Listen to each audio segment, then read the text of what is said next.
right. Well, let's now welcome on board our guests. We have with us Kunal Bothra on the technicals and Vikas Sethi of Sethi Finmart joining in on the fundamentals.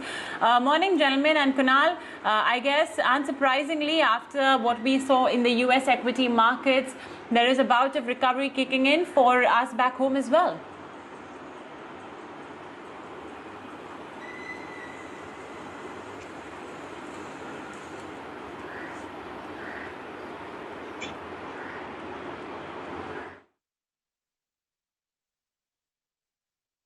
I think what happened yesterday on the US markets was a very sharp and a strong recovery, and I think on the back of this, you're seeing a very strong pullback in our markets as well. Good recovery for the Nifty back at that 11,400 mark.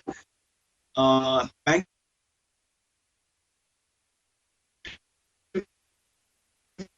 is also for the selling. It's going to be more stock specific. The likes of stocks which are moving up higher, I think, are not the ones which are really encouraging, because had been a very strong to the markets higher. There are those odd names which keep on moving up higher every now and then. So I think in that regards, it could be a bit of a short-term recovery only related to markets, and I believe we should continue to trade around this 11,300 mark, plus or minus 100, 150 odd points. 11,450 is where I believe is an important and immediate short-term resistance. If we scale past above 11,450, then you're talking of a recovery, a strong recovery, and even a possibility of a fresh short-term new high getting formed on the indices.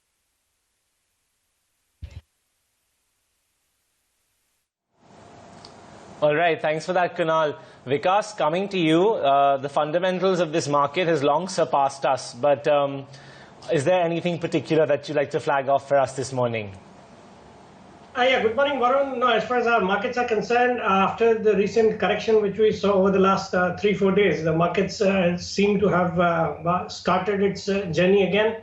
And that has more to do with the international markets also, because in the US also we've seen some correction over the last few days. And then yesterday we saw a pretty good rally in the US, and then there is a Fed meeting lined up next week. So I think the markets would continue to go up from here. And so one should be long on this market, but my only advice would be to be a bit cautious and look only at quality stocks and not buy anything and everything. As far as my picks are concerned, I have two buy calls from a long-term point of view. The first stock which I would like to recommend today to investors, which I like from a long-term point of view, is Kajaria Ceramics. It's India's leading manufacturer of ceramic and vitrified tiles. In fact, it's India's largest manufacturer. The company has a pretty strong brand, a very strong distribution network. It has been doing well. And I think with the kind of focus which the government has on housing and real estate, I think these kind of companies which are into tiles and paints and plywood, they would do well, going by the way the government is focused on improving the housing sector. And if you look at its balance sheet, it's a pretty healthy balance sheet with pretty solid fundamentals, good return ratios, a zero debt company. So I would like to recommend the stock at the current levels of around 438, and my targets in a year's time would be 575 rupees on the stock. The second stock which I would like to recommend is NAM India, Nippon Asset Management. It's again a quality company with a Japanese parent, Nippon. Reliance ADAG is now out of the management. This stock I like at the current levels. It's in a sector which is highly underpenetrated. I see tremendous opportunities for the sector and for this company going ahead. Pretty solid fundamentals, and I think there is a huge valuation gap if we compare it with HDFC AMC. So I think one should be buying into the stock at the current levels of around 275 with targets of 350 in a year.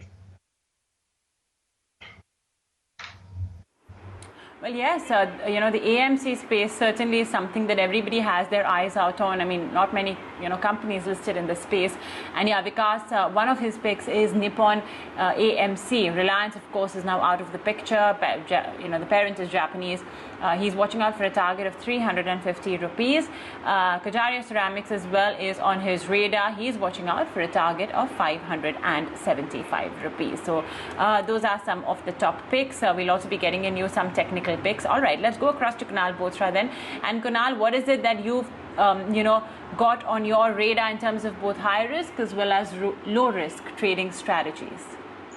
So in fact, both of the stocks in the Mubina are on the high risk side, and I would give one sell and one buy. First one is a sell on ACC for a target of 1270, stop loss at 1335, expecting some correction in many of the cement names. And the second would be from the banking space, and would expect Bandhan Bank to show some recovery. The stock has been trying to break above this 350 mark for I think 3-4 attempts. Chart patterns have been improving for Bandhan Bank, so I would expect that the stock can move up higher from current levels, targets of 330, stop loss 295.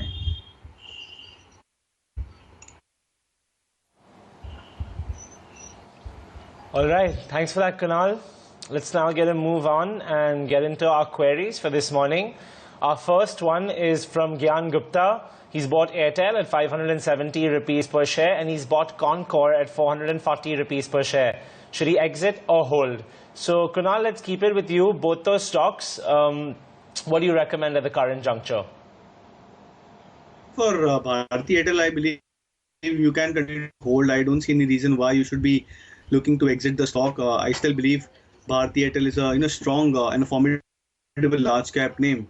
So hold on Bharti Airtel. If you bought at 570 levels, then I believe at current levels of 500 or slightly below, I think 495, 490 could be a good level where you should look to average further and bring your purchase price lower, but have a time horizon which is slightly medium term to long term on Bharti Airtel.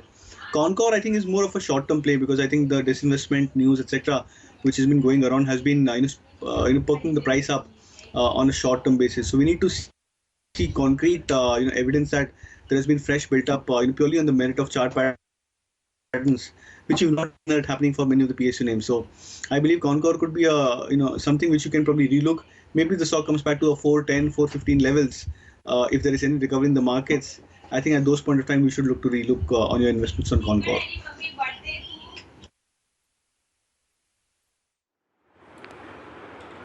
Okay, so there you have it. That's Kunal's recommendation. What about you, Vikas? Airtel and Concor both have been stocks in news for different reasons. Of course, Airtel, well, we already know what's the scoop here. Concor as well, with this entire divestment strategy. Not to mention, it's one of the largest companies operating in its space. What's your view? Exit or hold here? As far as both these stocks are concerned and the investor is concerned, he has bought it at a slightly higher price and is sitting on substantial losses in both the stocks. But they both are good quality stocks, and from the current levels, I remain bullish on these stocks, and I would recommend a hold on both the stocks. And if his funds permit him, then I would recommend that at the current levels of around 505 rupees, Airtel can be bought into more, and which would bring down his average cost of acquisition, because he's earlier bought it at a price of 570. And the same holds for even Concor, which has come down to levels of 370. And with the impending news of strategic stake sale in Concor, I think from the current levels, it can certainly give substantial upside. So at the current levels, he could even buy Concor and reduce his cost of acquisition. So these would be my recommendation for both the stocks.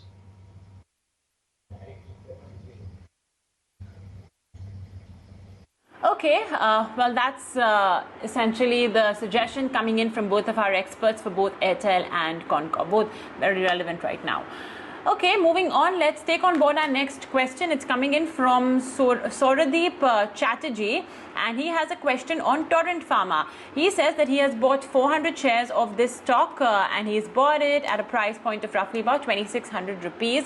Currently, stock is at 2,833, so he's more or less in the money, though I'm not sure when he's bought it. Of course, that'll be the key question. However, he's saying that he wants a short-term view. Kunal, Pharma, of course, is the flavor of the season, but would Torrent Pharma be something that you would pick out from all of them? And also, particularly for Soradeep, he's around 200 bucks in the door. So, what would be your recommendation? So I think you can hold on for if your view is specifically short-term. And I'm assuming that you bought maybe very, very recently, because the stock just about broke above its 2,600 mark. So I would sense that you should hold on. And from a short-term view, I believe if you can have a stop loss mechanism, then I think your purchase price of 2,600 or thereabouts should probably act as a good support zone. So that should act as a stop loss. And from a very near-term view, I think the stock can come back to a 3,000, 3,100 zone.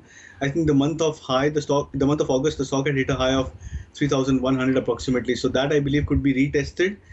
The chart patterns are looking quite attractive on short term, and this is why I believe that you should continue to hold, give the stock maybe at least a week or two more, and I believe the chart patterns, they stand to sustain those breakout levels on short term basis. Then I believe a 3,000 to 3,100 zone could be a good profit. Could be a zone where you can take out good profits on your short term investments on Torrent Pharma.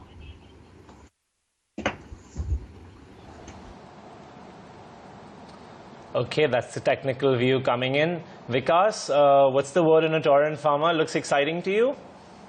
Yeah, Varun, it's a good quality stock, fundamentally a great company from the pharma space, and the space seems to be in flavor. The investor is also lucky to have bought into the stock at the right price, and it's sitting on some gains, but I think he should continue to hold on to the stock. I think in the immediate short term, we could see levels of 2950, 3000 levels on the stock.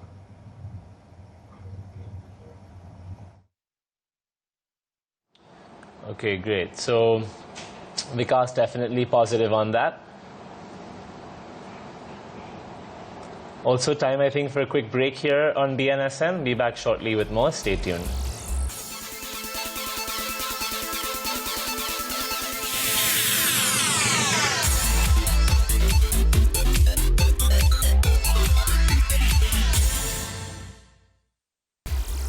Alright, welcome back. You're watching Buy Now, Sell Now on ET. Now, as always, we will be having our BNSN quiz where you can participate via our Twitter handle. And the question for today is, which of the following companies have delivered the highest ROE or the return on equity over the last 10 years? The options before you are Asian Paints, Nestle, HUL, Britannia. Interesting to know that all of them are consumer companies when it comes to, the highest ROE candidates, but one of them has actually outperformed the rest of the three, and that's essentially what you have to get your thinking caps on about. Which of the companies have actually delivered the best ROE over the last 10 years? So, quickly tweet to us the right answer, and at 11:45 we will reveal what the correct answer is and also who the BNSN quiz champion for today is.